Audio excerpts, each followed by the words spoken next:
Hello, my name is Marcus. I'm the compiler of a collection of therapy quotes entitled Psychoanalytic Self-Awareness Quotes. This is TQ 611 to 620. Therapy quote number 611. Like it or not, we do not always form attachments to whole persons, but sometimes only to parts. As infants, for example, we are aware of adults only as they exist for us. We cannot yet suspect the fact of their subjectivity. Furthermore, when infants, quote, take in the adult, they distort, reshape, divide and split this person in their internal representation. The word object reminds us that the internal mother is not the same as the mother herself, since the introject has been subjected to the perceiver's unconscious operations. Okay, so Melanie Klein's theory is that in the very beginning, the baby doesn't recognize his mother as a whole person with her emotions and subjectivity. The baby's just relating to the breast. So Klein calls that the breast mother. So that's the part object relating. Okay. Later on, the child recognizes his mother as a person with subjectivity, because the mother sees the child with their subjectivity. Okay, so that's whole object relating there, right? Mother is a person with feelings, and the child is a person with feelings and needs. And of course, mother first offers that recognition. The child sees that the mother recognizes them as a person with subjectivity, and then now the child can later on recognize the mother as subjectivity. And that leads to what's called whole object relations or mutuality, right? That's but in the very beginning, Klein says that the baby's just relating to the part, right? Part object relating, and that's the narcissistic pattern, right there. Because in the narcissistic pattern, the person is just relating to others as something they use to meet their needs. It's a part. They don't recognize the full subjectivity of the other person. They don't have empathy for the other person. They don't care about the other person really, only if it's useful for them. So in the baby just needs the milk and the nourishment from the mother, so it's useful to them. They don't recognize the subjectivity of their mother. So that's the narcissistic pattern in a nutshell right there. When we talk about how in the narcissistic pattern there's a lack of empathy or recognition of gratitude and all that. So it's just a little more clarification about this term object. Internal object relations means the person's life force is connected to an image of the other, right? So that's now this image of the other is distorted because of the baby's small size, okay? And from their point of view, the mother's like a giant, and if the giant is frustrating, then the image becomes like a frightening monster or something like that. If the mother is satisfying, the image becomes like some divine super goddess being or something like that. Something wonderful, right? So the images are distorted. So that's internal object relations, right? But the person with the narcissistic pattern doesn't engage in whole object relations. They engage in part relating, right? Because they're still trying to take in. The arrested development is there where the baby needed to take in mother's love, but if that didn't happen, then the person is caught there wanting to take it in all the time, so they're greedy and all that. And as we covered in recent videos, the narcissistic pattern first is greedy. He wants it all in. He wants to possess it, and then if he doesn't get it, then there's the envy, hate and envy, and so on. So we won't get into envy this time. That's a tough topic. I think we've covered some ground up to this point on envy. So I'll take a break from that topic. That's the toughest thread in this series, this issue of envy, But it comes from the narcissistic pattern, right? Where there's arrested development. Arrested development means the frustrating memories of the mother outweigh the satisfying memories, and there's a trauma there. Okay, so let's move on to TQ 612. By the way, got a nice snowy day. Have a look. Nice, soft, fluffy snowflakes. Okay.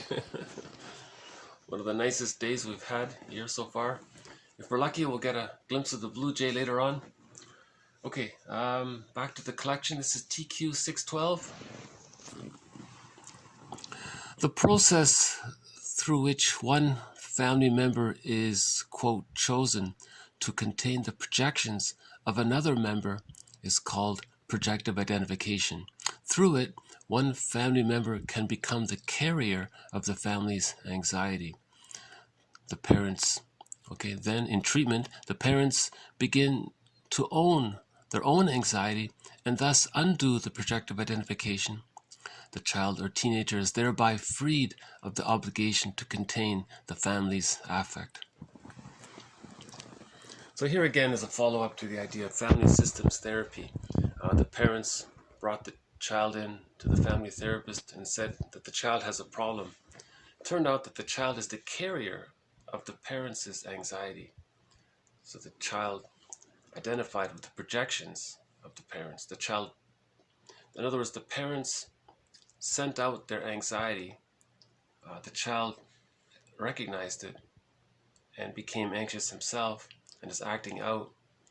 The parents felt better, but the child is conflicted.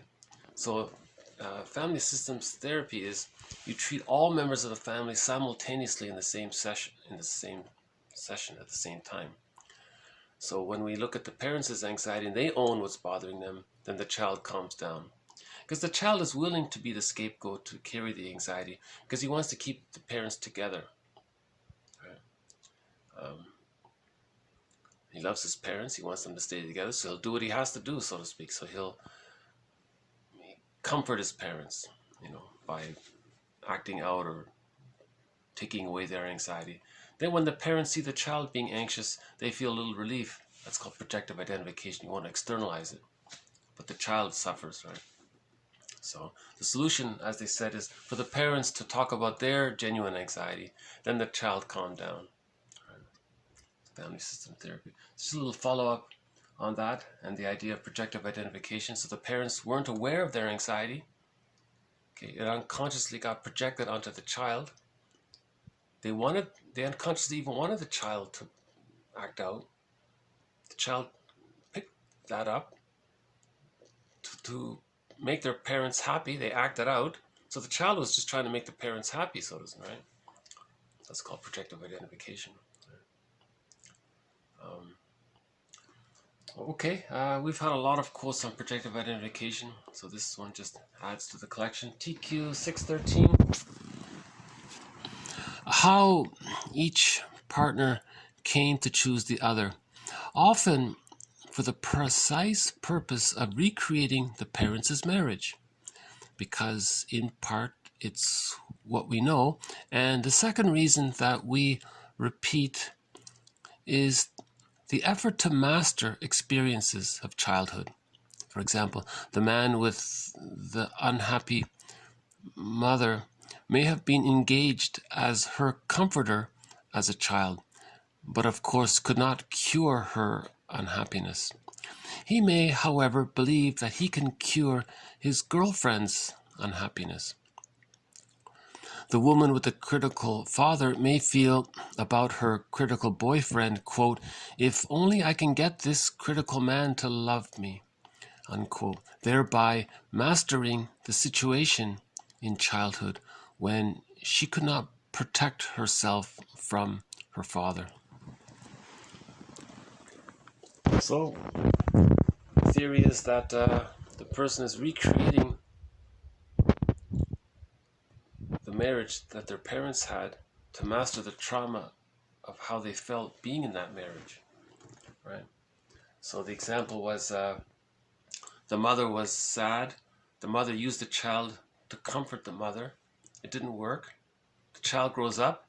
He's attracted. He wants to marry a woman who's also sad, and this time get it right, make her happy. So he's mastering the trauma of how he wasn't able to succeed in making his mother happy. He's going to make his girlfriend happy. So that's why he chose the sad woman, because he wants to master the trauma of what happened in childhood. He wants to succeed in it, to master it, right? And the same thing with the woman who married the narcissistic partner. Masterson has this quote. He says, he said to a client in one of his books, you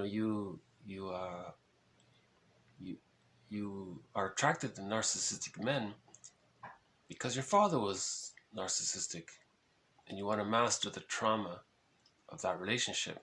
So you're trying to resolve it or something, right? So he says here that so the woman who had a narcissistic father, okay, then she's attracted to a narcissistic boyfriend, and she's thinking, I want to get this narcissistic man to love me, because she couldn't get father to love her, so she wants to get this guy who reminds her of her father to love her. Now she's mastering the trauma of her childhood. That's called repetition compulsion, as an example of that. So, and again, we've had a number of quotes on the repetition compulsion, and this also adds to our collection. Okay, TQ 614. His thinking and behavior may be explained as a reaction toward arrested development. In other words, adults are just children grown inadequate. Adults are just children grown inadequate. That's a funny line. Adults are just children grown inadequate. It sounds like something Mr. Spock would say, right, on Star Trek. Right? You humans are just adults, are just children grown inadequate. Okay, and the other quote was, his behavior, we can understand his convoluted thinking and his emotionality and his dysfunctional behavior. All of this can be explained by saying that this is a reaction toward a developmental trauma or arrested development or the insecure attachment style, right? So anything that's dysfunctional, we can just simply say it's a reaction towards having acquired an insecure attachment style, right? So the insecure attachment style, we've got the anxious type, we've got the avoidant type, we've got the hostile provocative type, and the disorganized type. Those are the four types, subtypes of the insecure attachment style. That's all dysfunctional. It's a developmental trauma. When there's a trauma, we recreate situations to try to master the trauma. Like in TQ 613, she was trying to recreate the family situation to master the trauma. Right? Adults are just children grown inadequate. He means that the children are meant to grow functional and healthy. We're born to be healthy adults, right? But often, with the rest of development, we're grown. Well, one survey says that 50% of people have an insecure attachment in North America. The survey is 50% of people in North America have an insecure attachment style. The other 50% are satisfied, functioning. Their marriages are like fine wine and so on, right? Supposedly, right? Okay, let's move on. So our goal here is to correct this, right? How do we correct it? We correct it by strengthening our ego. TQ 618. Analysis strengthens the ego by pointing out the real intrapsychic situation. Okay, so when we understand ourselves, we're strengthening our ego. Okay, when we strengthen our ego, we heal some of these internal object relations. When we heal the internal object relations, that strengthens the ego, and there's a positive loop cycle there. So we're understanding and knowledge builds the ego. Okay, if we learn about our internal object relations theory, what kind of attachment style do we have? Right? Was it more secure or was it more insecure? If it's insecure, what type of insecure? So if we learn about is the person using to what degree is the person still using infantile immature defense mechanisms? All of these infantile immature defense mechanisms are meant to be existential hearsay by the age of 3. right? So splitting, that's meant to be temporary. The baby temporarily creates two images of the parent, all goddess or demon. That's just temporarily. Remember, the baby thinks in images in the very beginning. He doesn't have words yet. So he sees things in images, right? And then because of his small size, these images are greatly exaggerated. And because of his huge emotionality around what happens when the mother's rejecting or unavailable, or if the child thinks he's going to be abandoned, his image of the refusing, unsatisfying mother is that of a dangerous creature or something, right? And so on. So, but this is temporary. The defense mechanism of splitting is temporary. If that's still going on, for example, in prejudice and extreme opinions and all that, that's a sign of that's knowledge of the intrapsychic world. He says here, analysis or self-awareness strengthens the ego by pointing out the real intrapsychic situation. So that's what we're trying to do here. Robert Bly says, read psychology for 10 minutes every day. Read psychology for 10 minutes every day. Okay, so on that theme, let's continue. TQ 615. She finds pleasure provoking displeasure in her husband, and he seems to compulsively seek the opposite, to give pleasure to her by way of his own displeasure. Neither consider the position of satisfied satisfier. Okay, so she has the narcissistic pattern. Okay, that's the Schadenfreude, the narcissistic pattern. They only seek pleasure by putting others down, right? That's the narcissistic pattern. Okay, I thought, and the husband in this quote, he's the codependent, right? So he only gets pleasure if he makes her happy, but at his expense, kind of thing. That's the codependent pattern. And both have arrested development, right? Both are trying to master the trauma of growing up with parents who are both narcissists themselves. Neither consider the position of satisfied satisfier. That's healthy object relation. That's a functional marriage. You're satisfied satisfier. You love your partner, and you feel loved yourself. And so there's a love cycle there, right? That's marriage becoming like fine wine. This marriage here, this is highly dysfunctional. This will become like sour milk, right? Or very bitter or something like that.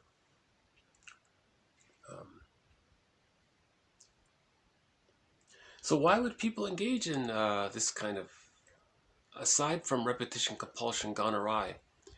Bergler has a theory about why a person would stay in a dysfunctional relationship like this. He has a theory, as covered in previous videos. Sometimes he describes his theory using the metaphor of a courtroom. So TQ16 is a description of that, a summary of his courtroom metaphor. But just to set it up, Bergler's theory in a nutshell is that the baby has a wish. So we're talking about the insecure attachment style, where the mother is more frustrating than satisfying for whatever reason. Not to blame the mother. So for whatever reason, if the child's needs were more unmet than met, then that leads to an insecure attachment style. Okay, so in that situation, the baby has a wish for love, it gets refused. So step 1 is the wish, the rejection. Step 2, step 3, the child wants to protest, but he can't because of his small size. He doesn't have the motor skills, doesn't have the language. Okay, so he can't protest. He wants, but he can't. Step 4, he feels somehow defeated, right? Okay, that's a developmental trauma. Okay, the memory of all of this, okay, the record keeper of these 4 steps, let's call it the superego temporarily. That's the superego who remembers this. Okay, now the person grows up, now they have motor skills, now they can speak. Okay, repetition compulsion. Okay, so they want to have a wish. No. Superego says no, remember? So that's step 1 and step 2. Step 3, whereas before as a baby he couldn't protest, now as an adult he's going to protest. Okay, but this protest will lead to step 4, the unlived life. And this is Bergler's theory he's calling psychic masochism, his explanation to self-defeating behavior or the unlived life. Right. So again, the baby had a wish. It didn't get met. It got refused. He wanted to protest. Step 3, he couldn't, and he felt defeated. Now as an adult, because of the repetition compulsion, he's going to repeat that cycle. He wants to have a wish. No, got rejected. Now in the protest phase, now he's older. He's going to protest. What does he protest? How does he protest? It's a repetition compulsion of a developmental trauma, Sisyphus. He's going to protest, but you can't undo. You can't change the past. You can't travel back in a time machine to change the mother and what happened. But he's going to protest anyways, because he couldn't protest before. So he's trying to master that trauma. Just like in TQ 6, which one? TQ 612, right? So, okay, now he's going to, Bergler calls this pseudo-aggression. He thinks he's protesting against the mother or trying to get his mother to love him. That's not going to work because it's a repetition compulsion. When there's a trauma, you repeat and don't remember, or you talk and remember. So in the repetition compulsion, in the pseudo-aggression, he's just going to repeat. And his whole life can be about that. And that leads to the unlived life. Just like the baby felt defeated. That's Bergler's very challenging theory. Someone called it humanity's 4th narcissistic injury. No one wants to really think about that. We're having a hard time accept humanity's 3rd narcissistic injury, that there is such a thing as an unconscious. Let alone that the unconscious is making us repeat an unlived life if there's a developmental trauma. That's the 4th narcissistic injury. So someone said Bergler was way ahead of his time. Just like all of the other people. Copernicus was way ahead of his time, and Darwin was way ahead of his time when he said that, people are very close to nature and all that. And then the 3rd injury is that we have an unconscious. A lot of people still don't want to consider that. Robert Bly's metaphor is that by the age of 5, so much of who we are, including our feeling self, gets put into this bag. And then we drag this bag with us. It's like a shadow, he calls it. And you want to do shadow work where you re-own the parts of yourselves that you denied to survive your childhood. And you can spend your whole life trying to get the contents out of the bag. So this shadow self, that's the unconscious, or the unbewusst, what we don't know. Someone called it the second self. Someone called it the second self of the unconscious, or the secret self, or the stranger within. Someone called it the stranger. Someone called it, it's the one who walks with you, who's not like you, who is you. One poet said, someone's living my life, and I know nothing about him. Sometimes it's called the alter ego. In literature, it's called the double motif. So that's the unconscious. That's influencing us. When we say know thyself, know the conscious and the unconscious. So building the ego and the interpretations helps to reintegrate. We're seeking wholeness. Okay, psychoanalysis is often called psychosynthesis. We're trying to synthesize the parts. So, back to Bergler. He has a very interesting theory called psychic masochism. It's an unpleasant term. What he means is, why do many people live an unlived life? He's calling that psychic. His theory to that question, he's calling psychic masochism. And his attempt to explain this theory is by using a courtroom metaphor. Okay, it takes a while to get used to his metaphor. Here's sort of an abbreviated version of it. Okay, TQ 616. The real self, or the inner child, okay, the soul, etc., who we really are. Okay. Okay, next, the inner critic, or the superego, okay, and the intermediator, or the unconscious ego. Okay, so these three parts have often been personified in our literature. Okay, he means his literature, okay? These three have been personified in our literature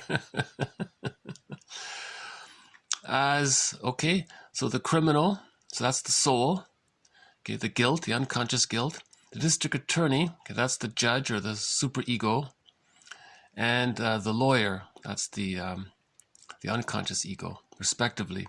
In neurotic conditions, the inner district attorney, okay, that's the judge, right, is corrupt and can be, quote, bribed. Okay, that's Franz Alexander's idea there.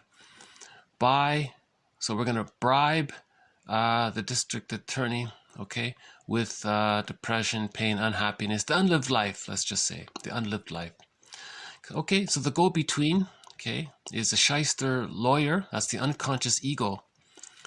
Okay, so to the soul, okay, that's the criminal, the soul, right? We feel guilty, right? The baby had a wish, it didn't get met, so he feels guilty.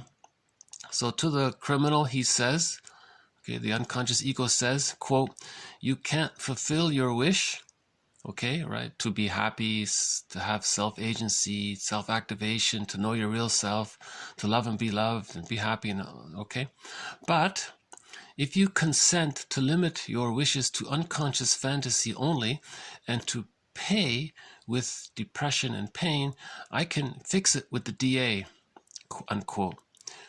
Okay, he pleads to the district attorney, okay, now the judge, he's saying, look, my client here, the soul, okay, he's a fool, but he's a harmless one, just a kid, he's a harmless one. Your main interest is to punish him, right? Why not let him have his unconscious fantasy? Okay, unquote. So it is on this basis the neurotic compromise and neurotic symptoms are established. Okay, so again, the deep memory of what happened. The baby had a wish. The mother said no. Okay, the baby wanted to protest. He couldn't.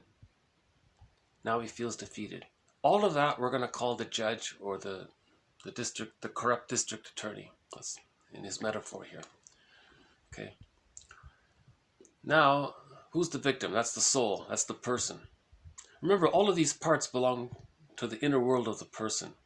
Myths and fairy tales are true on the inside, not on the outside. He's describing this like a fairy tale. Fairy tales and myths are true on the inside, not on the outside. So he's talking about the inner world. This is called internal object relations. Object relations theory means it's internal, right? And then we can see it, and it influences the interpersonal. But we're talking about understanding the internal. So in the internal world, internal system there, whatever, the soul, okay, so the part of the person that wanted to feel and be himself and be connected to himself, he had a wish to bond with the mother. The mother said no. He wanted to protest. He couldn't. He felt defeated. So we're calling this part of the person he's calling this poor soul the real self, okay? He's saying he's the victim here. He's did something wrong because he had a wish and the mother said no.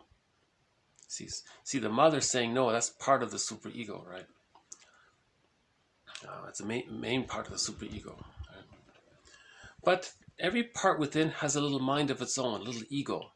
So the real self has an unconscious ego. Now the unconscious ego wants to negotiate with the superego on behalf of the soul. So the unconscious ego, we're saying, is the soul's lawyer. So the soul's lawyer is saying to the judge or the DA, look, he's harmless. He had a wish. It's cut him some slack. So the deal is, well, remember what happened when he was a baby. He's going to live the unlived life. Okay, so why not let him have some fantasy? Oh, okay, he can have a fantasy. Okay, uh, and that fantasy is based on him doing something or living in a way that makes him feel that he's going to master the trauma. Okay, it is on this basis the neurotic compromise and neurotic symptoms are established. That's what Berger is saying. I overly simplify. I'm way oversimplifying his theory. He wrote 24 books describing what I just tried to describe. Okay, if you want to understand it more clearly, you have to go through his material. 300 papers, 200 books. Berger is the second most prolific psychoanalytic author in psychoanalysis. Someone said the reason no one knows about Berger, or very few people talk about Berger's work, is because it's too painful. It's like Copernicus. No one wanted to listen to Copernicus. It was too painful to admit that the Earth wasn't the center of the universe. No one wanted to listen to Copernicus. No one wanted to listen to Darwin that humans are connected to nature. No one wanted to listen to the idea, like Genet and others, that there is an unconscious. Genet, Freud, of course, right? That there is such a thing as an unconscious. So, and it's a similar sort of thing. Someone's saying Berger's sort of ahead of his time. No one wants to listen to Berger's theory of psychic masochism. Right? Yeah. Okay. So what is psychoanalysis? Psychoanalysis is a theory of the therapeutic attitude towards suffering. So we often say psychoanalysis is basically some kind of philosophy. Long ago it was called philosophical medicine, which was interesting. So it was positive. It had a more positive feel to it, philosophical medicine. Now it's generally considered some kind of cross between philosophy, art, and science. It's a mixture of philosophy, art, and science, as was literature, as literature was for most people, or is for most people.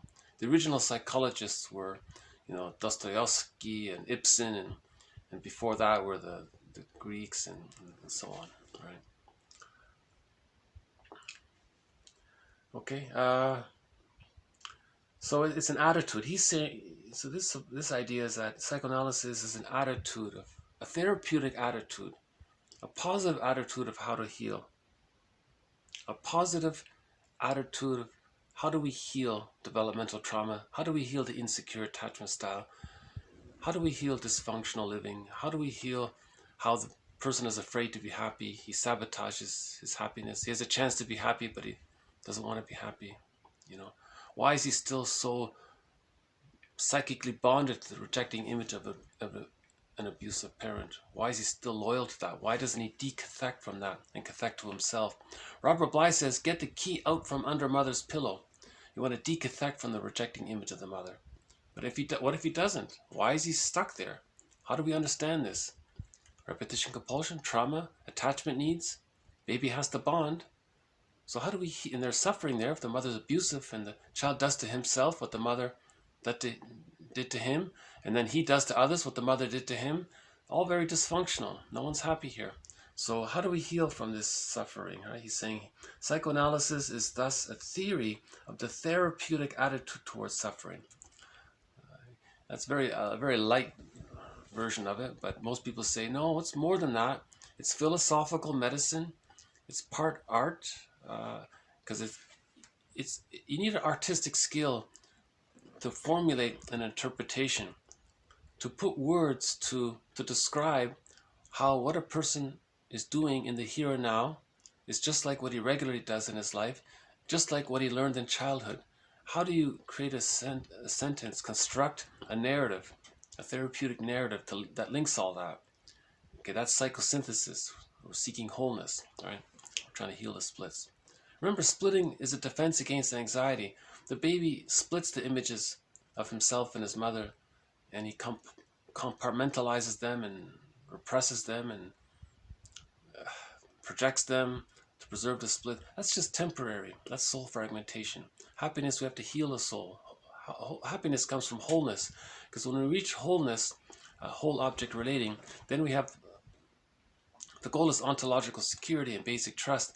With that inner safety, we then have access to the real self and the capacities of the real self as described by Masterson.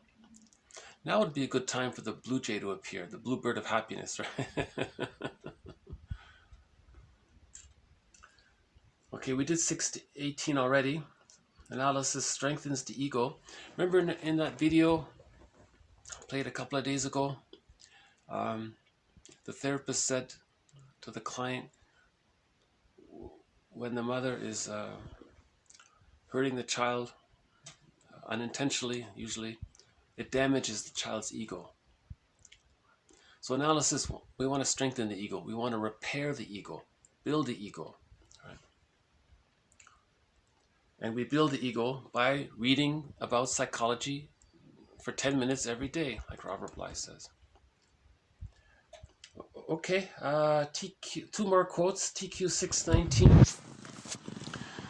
Transformation through developmental mourning process results in the evolution of capacities for interiority, self-agency, and interpersonal compassion. So here's yet another quote on the goal of therapy, which is mourning. And we mourn by healing the splits. Splitting precludes mourning. If the child had to temporarily split the image of his mother into satisfying, unsatisfying, that's fine temporarily, but at the age of 6 months, these splits are meant to come together. With the rest of development, the splitting is still there. Splitting precludes mourning. If a person doesn't mourn, that can lead to complicated grief, aggravated grief, prolonged grief, delayed grief, chronic sorrow, pathological nostalgia, pathological melancholia, that can lead to stress on stress, that can lead to the symptoms of PTSD, and that can lead to, as one person said, to becoming a curmudgeon, not an elder, because he's still in that infantile struggle unconsciously with his mother in code. He's hiding, he's not aware of it. It's encrypted. He's in battle with his mother, but it's encrypted, it's in code. Okay, it's in symbolic form, right? Berger calls that the grand design, where you want to show up the mother. Or he's identified with the mother. That's the narcissistic pattern, and he spends his whole life devaluing others because his mother devalued him. That's the narcissistic pattern in a nutshell, right? The person with the narcissistic pattern is always putting others down so they can feel up to preserve their infantile megalomania and their attachment to the superior mother, right? From the baby's point of view, mother was all grand and a giant, so now he's her. Okay, that preserves his infantile megalomania in the process. Now he's going to do to others what the mother did to him all his life. He could be negative, cynical, sardonic, sarcastic, bitter, hateful. He can hide it with philosophies. He can justify his hate, greed, envy, and all that with philosophies. He can make it sound reasonable. He'll use every logical fallacy in the book. Rationalizations are long lies, false logic. There's use of equivocation and double think and all sorts of rhetoric kind of things. And we've had a previous video on rhetoric, you know. So he's using all these rationalizations, long lies, you know, to lie to himself, to preserve the splits, to preserve the loyalty to the rejecting mother, and to convince others. And he'll often coax others to play a role. And that helps him to preserve the splits and to preserve the lie. If he can convince the other person to believe the lie, oh, then he's really, what's it called? He keeps his cognitive. There's no cognitive dissonance there, right? If you can coax the other to play a role,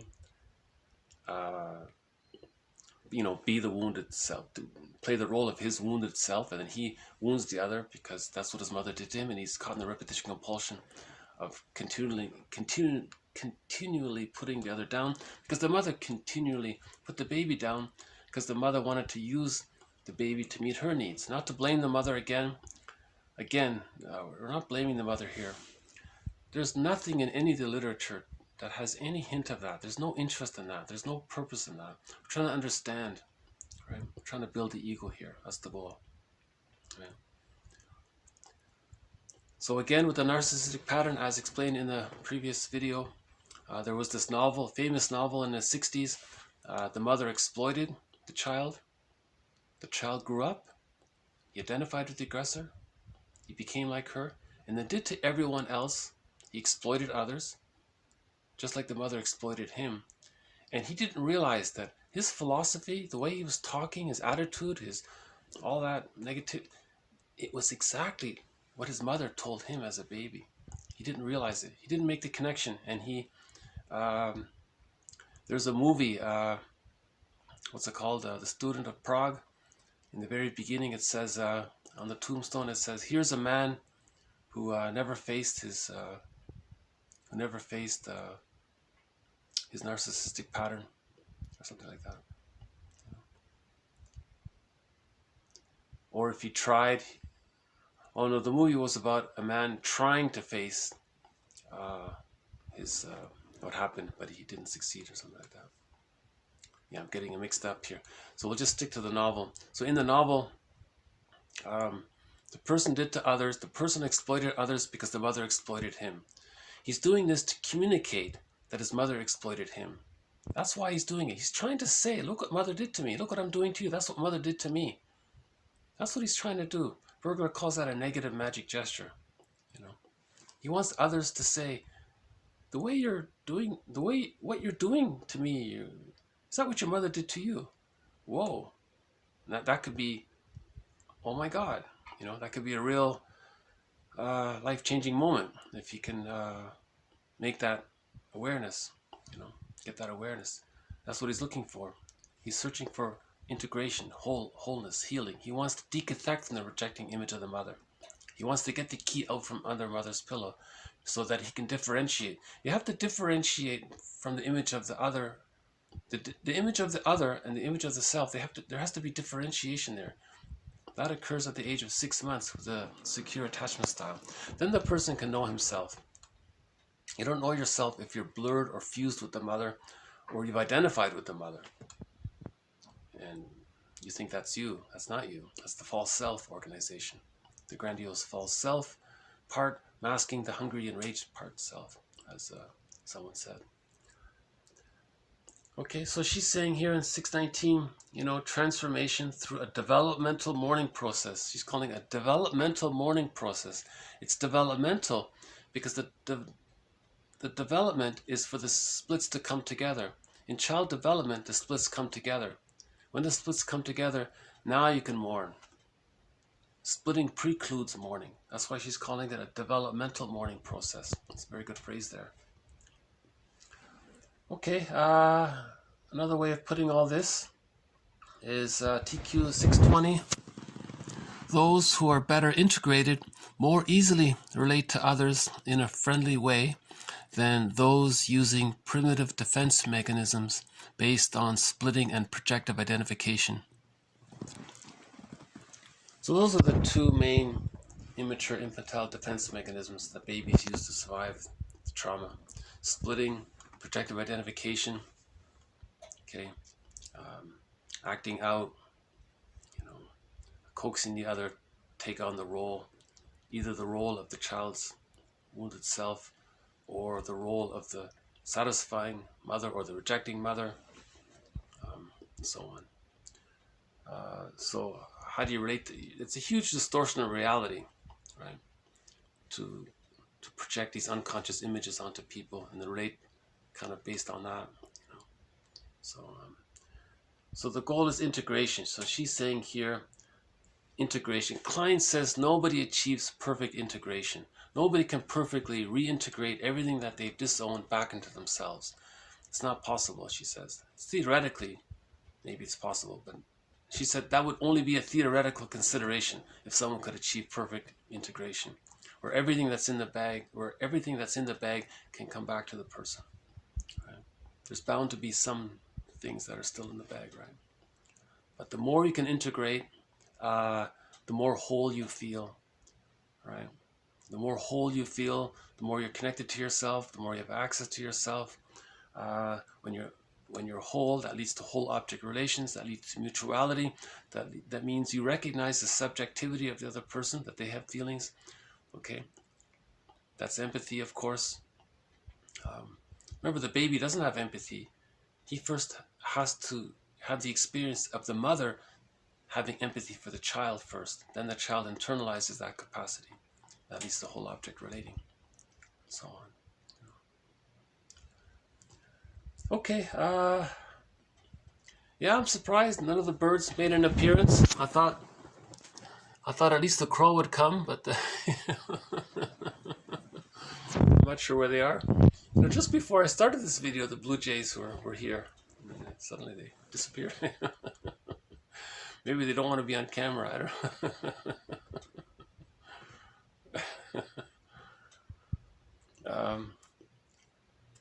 Yeah, I've grown quite fond of the crows now, and the blue jays here, yeah. See, when you get to know someone, you grow fond of them, right? Okay, so why not? Let's just do a quick read through here. So this is TQ 611 to 620 once more. Like it or not, we do not always form attachments to whole persons, but sometimes only to parts. Okay, that's the narcissistic pattern, right? As infants, for example, we are aware of adults only as they exist for us. We cannot yet suspect the fact of their subjectivity. Furthermore, when infants, quote, take in the adult, they distort, reshape, divide, and split this person in their internal representation. The word object reminds us that the internal mother is not the same as the mother herself, since the introject has been subjected to the perceiver's unconscious operations.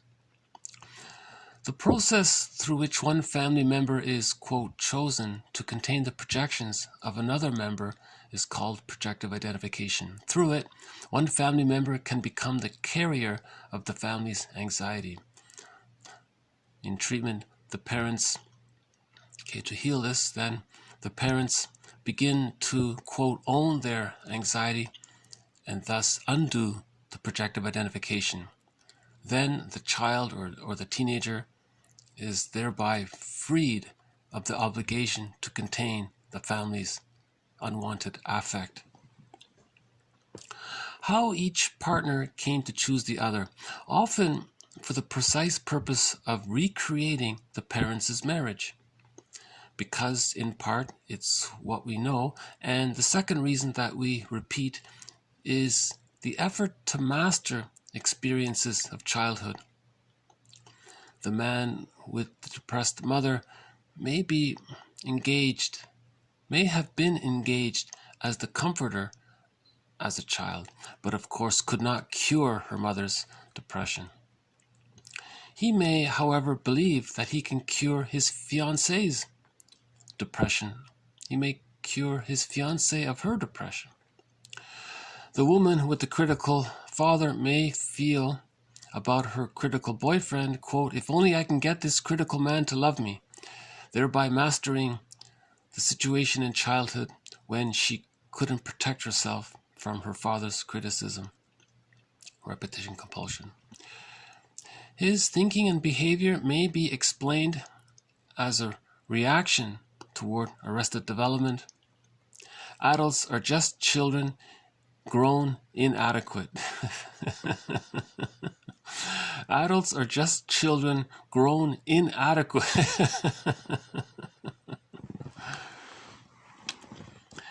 She finds pleasure provoking displeasure in her husband, and he seems to compulsively seek the opposite, to give pleasure to her by way of his own displeasure. Neither consider the position of satisfied satisfier. The real self, or the inner child, the soul, etc., the inner critic, or the superego, and the inner mediator, the unconscious ego. That's the mind of the soul's little mind, right? have often been personified in our literature, in his literature, as the criminal district attorney and lawyer, respectively. You know what's funny about that?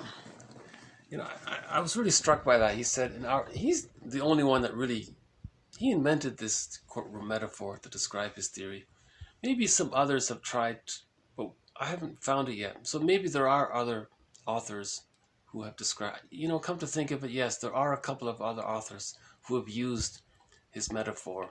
So yeah, okay, I get it now. Our literature, okay. It's mainly his though.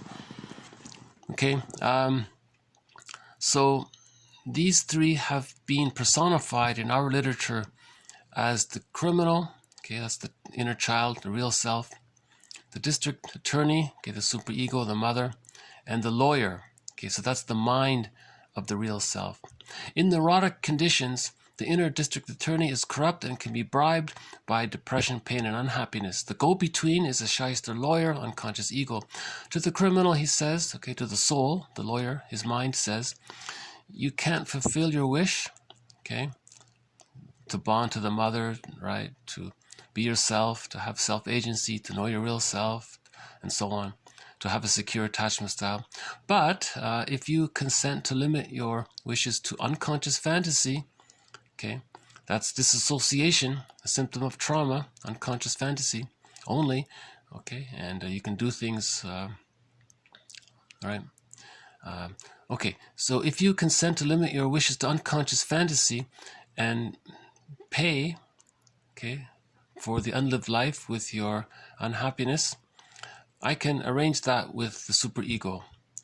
Okay, so this unconscious ego then pleads to the superego. He says, look, the soul, you know, he's a fool. He's just a little baby. He's harmless. Your main interest is to preserve the memory of what happened in childhood. Why not let him have his fantasies, you know? Okay, it is on this neurotic compromise and neurotic symptom. It is on this that the neurotic compromise and neurotic symptom is established. Okay, psychoanalysis is thus a theory of the therapeutic attitude towards suffering. You know, Bergler, I think it's fair to say that Bergler is offering a therapeutic attitude towards suffering. I really feel that. He's offering a therapeutic attitude towards suffering. He's saying, you know, the baby needed a secure attachment style. Life is object seeking. The baby needs mother's love because babies come out of the womb too early. The babies need an extended womb. The babies need the mother to continue the womb life for 6 months because babies come out of the womb too early. So it's right that the baby needs to have his needs met and needs to bond to the mother, and it's right for the baby to expect the mother to meet his needs. Just like it's the unborn child's right to feel safe and nourished in the womb. It's a continuation. That right still continues. This extended womb is so important. The good news is that the mother doesn't have to be perfect, just good enough. By that it means the satisfying attuned memories outweigh the misattuned memories. That's why in a previous quote it was suggested that the mothers do breastfeed because that helps the mothers to be attuned to the baby. The mothers using the bottle, someone called it the alexithymic breast, the unfeeling breast, makes it more difficult for the mother to be attuned to the baby's needs. And if they're using a forced schedule system, chances are that's going to lead to an insecure attachment style right there. Actually, that author who said that using the bottle, it increases the chance of an insecure attachment style because it's the alexithymic breast, it's unfeeling breast, so there's a weaker bond there. He calls the breast the psychosomatic breast. It's a living feeling. So the baby's still in the womb when he's at the breast, you know, he's still there. You want to ideally at birth, in one motion, the baby is handed to the mother right away.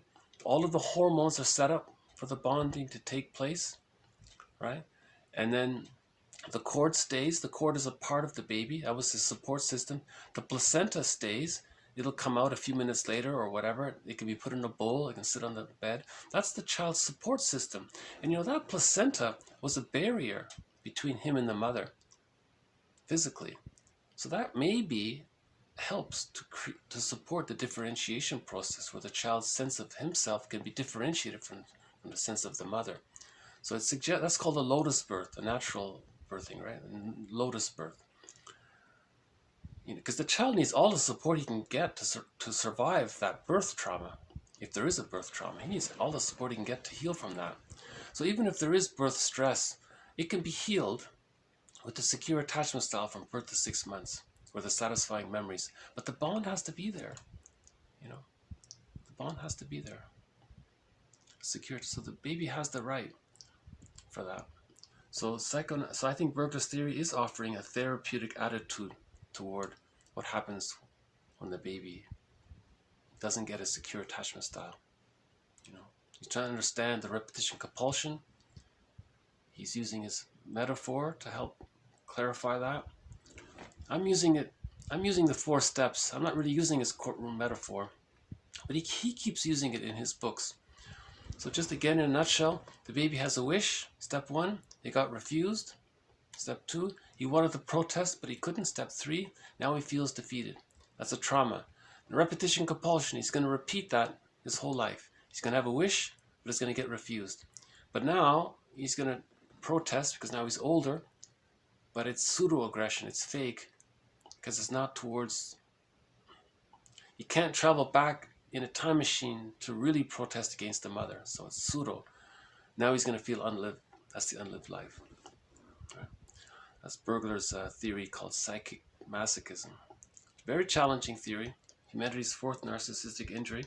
But again, it's a therapeutic attitude towards why many people live the unlived life. It's a therapy. Oh, we did get a visitor after all.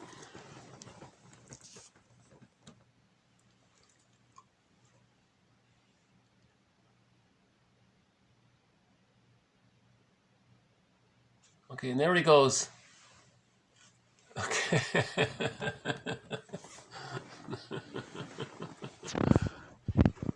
I just love how we can fly like that, my goodness. Really, nature really is amazing. Wonderful. Okay, so we've had, that's TQ 16. Okay, the last 4 quotes are, psychoanalysis is thus a theory of the therapeutic attitude towards suffering. Okay, TQ 618, analysis strengthens the ego by pointing out the real interpsychic situation. Okay, analysis builds, so understanding builds self-confidence, right? Transformation through a developmental mourning process results in the evolution of capacities for, okay, you're feeling life, self-awareness, self-agency, and empathy. Okay, and we're seeking integration. TQ 620. Okay, so I'll just leave it here. Thank you very much. More to follow. Bye for now.